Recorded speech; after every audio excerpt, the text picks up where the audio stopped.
Studio Odakara.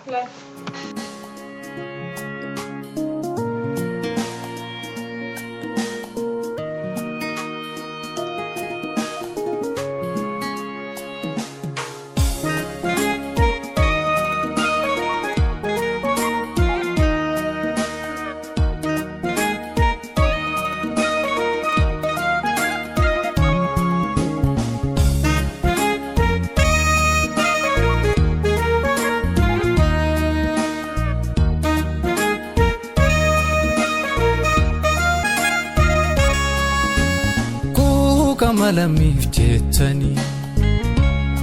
waa hedduun hiraarfamtani jiruu fi bultii koon jenne murannoodhaan mana baatani biyya koo falmeen jiifadhe saba koos ifaa baafadhe jechuuni qabsaa'uuf yaatanii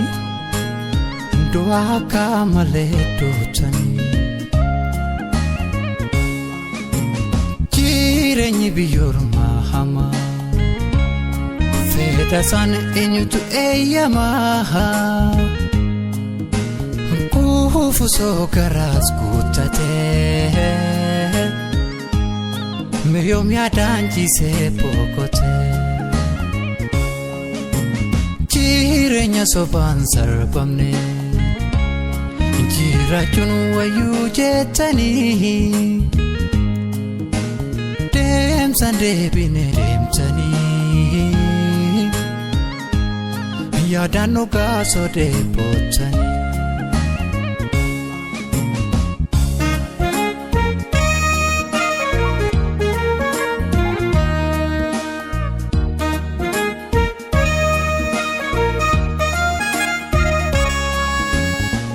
Roni sini tamate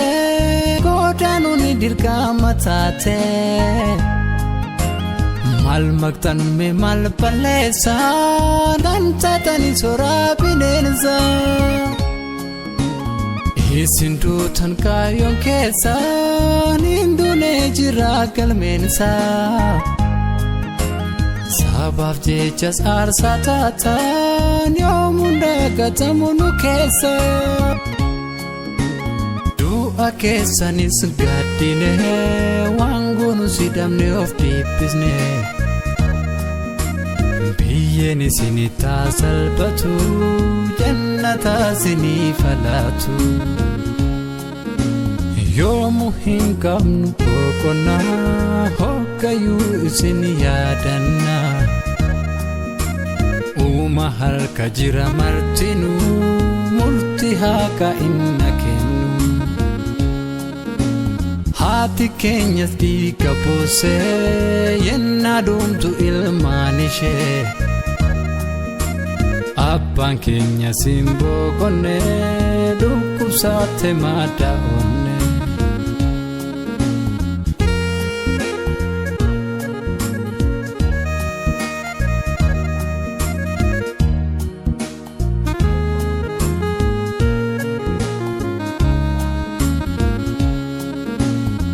Kaayyoodhaaf yaatanii irbaata bineensa taatanii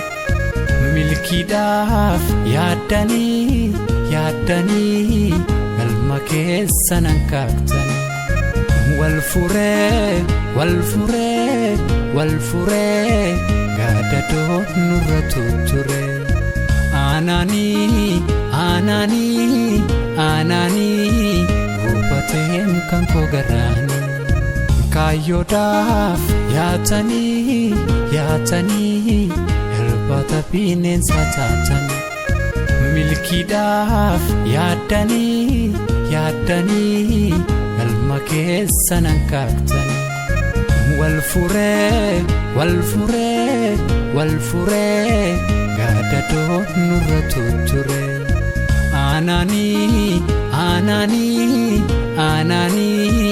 gubateem kan koo garaani